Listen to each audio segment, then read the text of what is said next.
Me chamaram a atenção alguns pontos do seu relato que eu queria entender um pouco da onde você vem quando você diz isso e te fazer algumas provocações.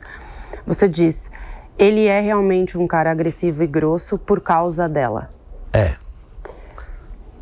Você não acha que essa afirmação leva a gente a pressupor que... Pode perguntar. Ela, a vítima de agressão, se torna a causa da agressão. Então você está responsabilizando ela por uma atitude que é dele. Não é ela. Ele é um grosso por natureza. Não pode mexer com ela, que ele fica louco. Mas você concorda que isso é um problema dele? É um problema dele, claro, é de temperamento. Exato. Então, assim, seja o motivo, que não importa quem é o motivo, se você é um descontrolado, o problema é seu. Ele é um descontrolado, mas ela também. Ok. Eu entendo a sua posição. Eles têm uma relação, eu até escrevi isso, disfuncional.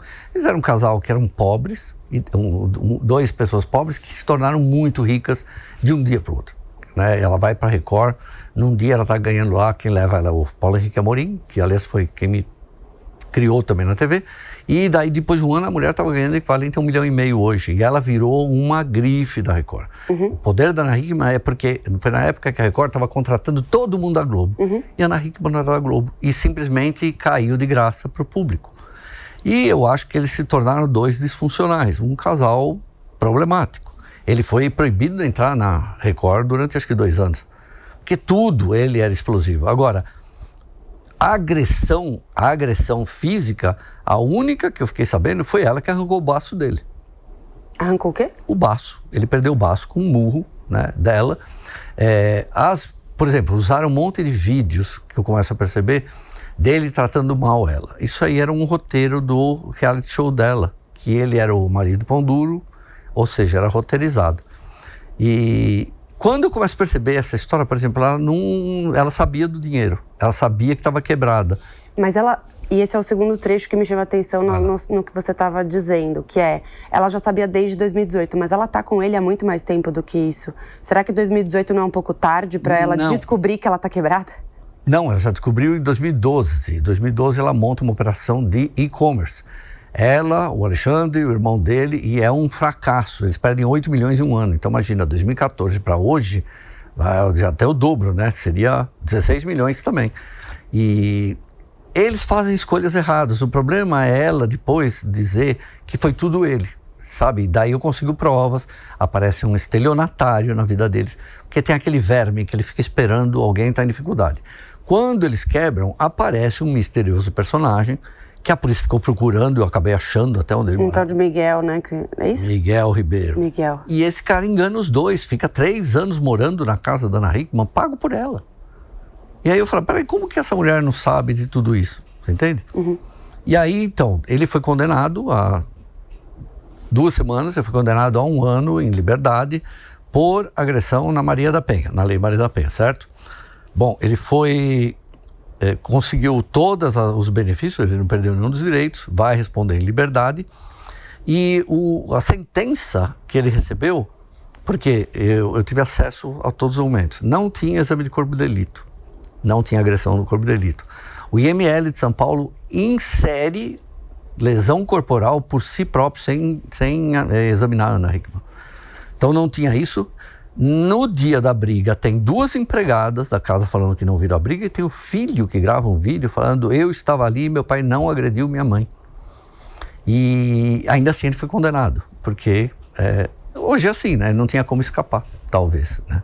Mas ele teria sido condenado se ela não tivesse conseguido provar que foi ela não agredida? Ela não provou. Desculpa, Maria, ela não provou. Não tem provas de que ele agrediu ela. Ela tem uma marca, tanto é que ela muda toda a história na hora do depoimento. Ela fala que ele esmagou o braço dela na porta e ficava puxando, e ele estava com um advogado, um perito, ele fala, então por que esmagamento não mostra o roxo do lado de cá? Por que só do lado de cá? Então, eram 2 grossos, né? Assim como é brincadeira, é por brincadeira que ela arrancou o baço dele, né? Num muro, ele teve 2 paradas cardíacas dentro da...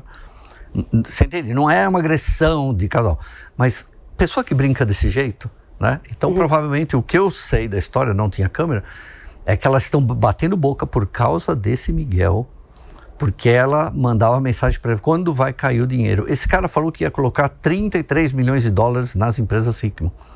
Então o que os dois tontos fizeram? Acreditaram e ficaram rolando dívida. Os 18 milhões, hoje já está em mais de 60.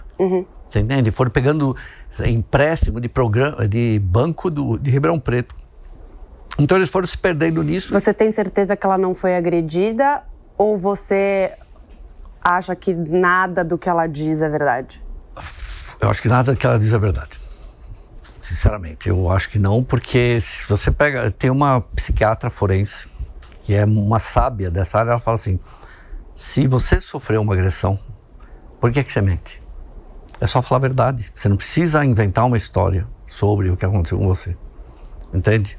Então, depois eu vou descobrindo. Ela apresentou documentos falsos.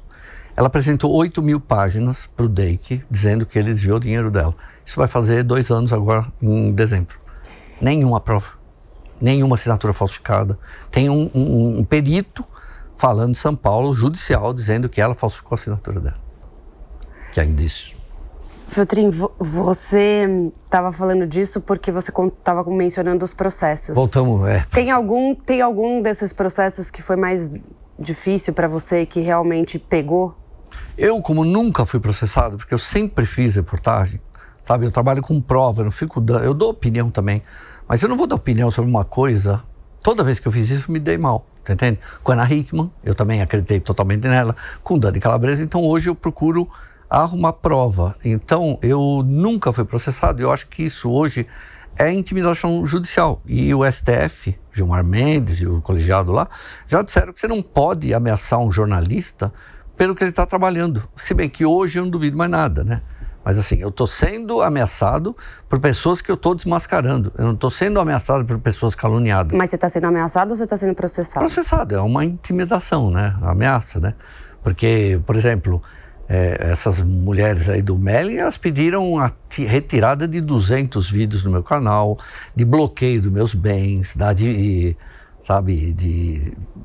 penhorar meus bens, bloquear minhas contas. Cara, porque eu estou fazendo meu trabalho direito, né? Então me acusa de calúnia, mostra que eu publiquei alguma coisa errada. Mesma coisa na Hickman. Eu já fiz 200 matérias sobre ela. Eu sempre mando tudo para ela, para o advogado dela. Vocês gostariam de responder?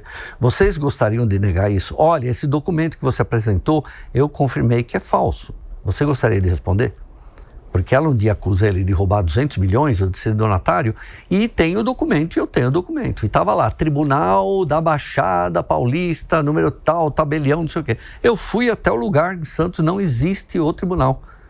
É o Sindicato dos Pescadores. Ela apresenta um documento falso, forjado, para acusar o marido. E ninguém checa isso. Você ainda acredita no jornalismo independente? Ai, Marisa, não. Acho que tem alguns, eu acho... Nem no seu? Eu sou dinossauro, né? Tá vindo asteroide aí. Eu me considero independente porque eu quero trabalhar com prova. O que eu faço hoje, eu fazia em 91 na Folha. Eu sempre gosto de falar que eu fui doutrinado pelo melhor manual de redação do mundo, que ensinava a gente a ser isento, transparente, pluralista, apartidário e crítico. Ao ponto de o meu mestre de jornalismo, o querido Otávio Frias, já que Deus o tenha, ele falava, o jornalista deve ser tão isento, mas tão isento que não deve votar em ninguém. Ele deve anular o voto. Mas você se considera isento? Em que sentido? Muita gente vai falar assim, mas você defende tal coisa. Eu me considero isento porque eu procuro a justiça. Então, se eu defendo... eu não defendo Alexandre Correia, eu não defendo Márcio Melling, eu defendo os documentos que eu tenho. As provas, matérias que eu tenho. Então, você acha que o trabalho que você faz é, no caso específico. Mas eu tenho uma pergunta para você. Será que na hora que você está escolhendo todos esses casos específicos e eles têm um fio condutor que olha, não é bem assim, esse homem não agrediu essa mulher e veja bem, isso não acaba trazendo para você uma pecha de ser um jornalista que por exemplo, não deve... Exatamente. Pois eu já cobri um monte de casos que eu mostro mulheres sendo assediadas. Perfeito. Sabe, o caso da modelo lá do Geraldo Luiz, caso da ex-mulher do Lula, sabe, eu faço vídeos para ajudar qualquer coisa que seja verdade ou mentira. Só que hoje, Mário, o que eu tenho visto é o uso de uma lei, Maria da Penha, por mulheres para prejudicar homens e prejudicar as mulheres agredidas. Então, gosto de repetir, essa luta que tem hoje dentro da internet é para mulher branca, é para mulher classe média, porque o Ministério das Mulheres, a Janja e todo mundo não faz um plano para ajudar a mulher de periferia que é agredida. É fácil falar da Ana Hickman, que é famosa.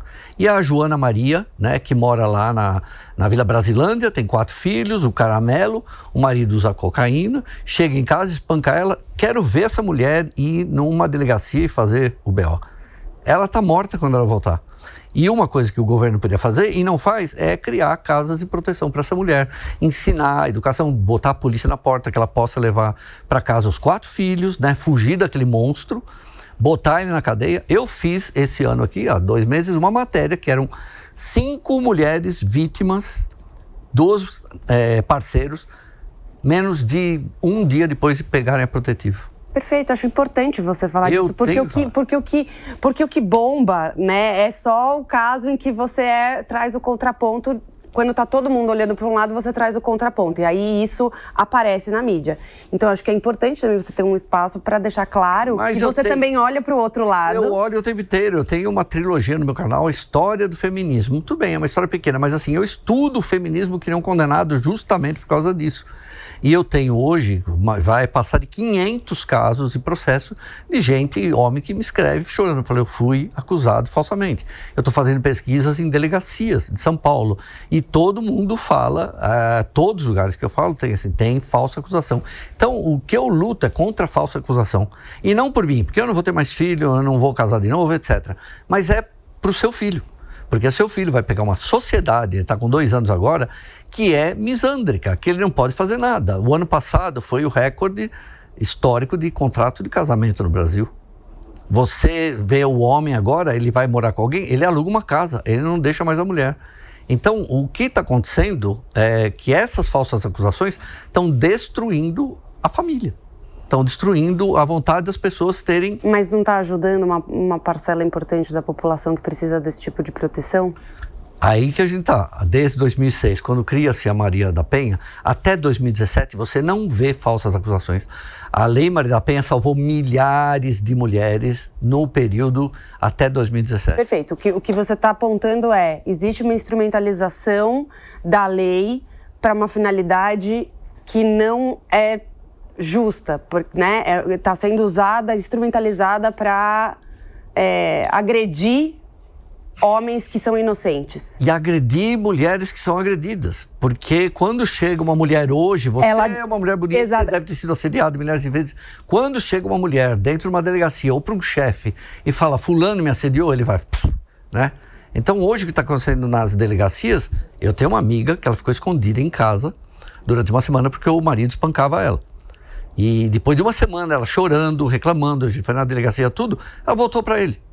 Você entende? Então, eu entendo isso, mas assim, eu tô correndo risco. Se o cara é um psicopata, vem armado, mata. Essa pessoa, quando ela vai na delegacia, como ela é fitness, ela é uma campeã fitness, o delegado tira o sarro dela, fala, imagina que você apanhou, olha o cara como que ele é magrinho.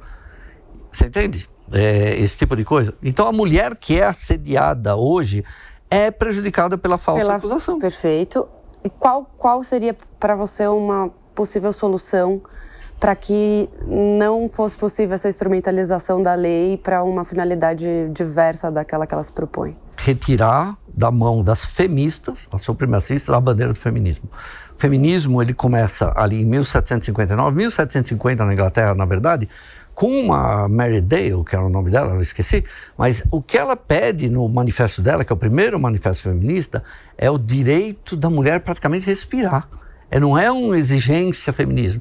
Então, nessa trilogia que eu fiz no negócio, a gente tem 200 mil anos dessa civilização. São 200 mil anos de maldito patriarcado, de violência contra a mulher, do homem ordenando o que faz com a mulher pelo instrumento da força.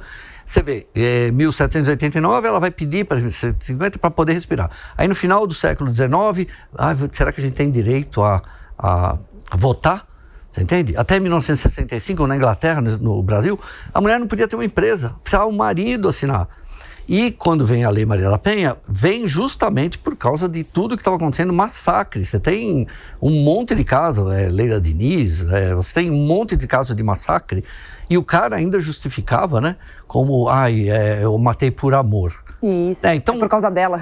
Por causa dela. Só que quando chega 2006, a Lei Maria da Penha, ela já é construída sobre um monte de problemas, mas que seja, ela vai salvar milhares de mulheres nesse ano. Tudo começa a estragar a partir de 2017. Porque tem um movimento Me Too nos Estados Unidos, que é excelente, que sabe que mexeu o mundo, e por isso que eu falo, são 200 mil anos de civilização patriarcal, e só em 2017 que as mulheres pela primeira vez podem falar: eu não quero ser assediada, tira a mão de mim, não passa a mão no meu pescoço, não vou no motel com você. Então isso é uma baita de a maior conquista da história da mulher, eu acho, porque é a primeira vez que a mulher pôde bater de frente com um canalha, que é o Harvey Weinstein, que usava o poder que ele tinha para isso. No Brasil, o movimento Me Too já chegou desvirtuado, ele já vem dominado por feministas, que são supremacistas, 2 nomes diferentes. E elas tomaram a bandeira do feminismo. Então hoje, quando você vê uma Damares, uma Tabata Amaral querendo aprovar um projeto que a mulher que sofre violência doméstica não precisa mais passar por exame de corpo de delito, você está dando mais instrumentos para falsas acusações e prejudicando as mulheres que são realmente violentadas todos os dias. Enquanto a gente faz esse programa aqui, eu acho que vai ter 4 estupros, uma infinidade de assédios, de importunação, de desprezo, e não é desse jeito que se faz as coisas. E eu acho que o Instituto Maria da Penha devia se empenhar em lutar contra isso. Sabe, vamos fazer uma campanha contra falsas acusações, falar: mulher, você está prejudicando a outra que é realmente assediada. E não fazem isso. Então, não acredito que vai ter retorno isso, né? Eu não vou ver nessa vida, espero que seu filho, sinceramente, veja, porque senão você não vai ter netos. Entende? Os homens hoje não querem mais ter relacionamento, pelo menos com mulheres. Até estava brincando outro dia que vai aumentar os sex shops, né?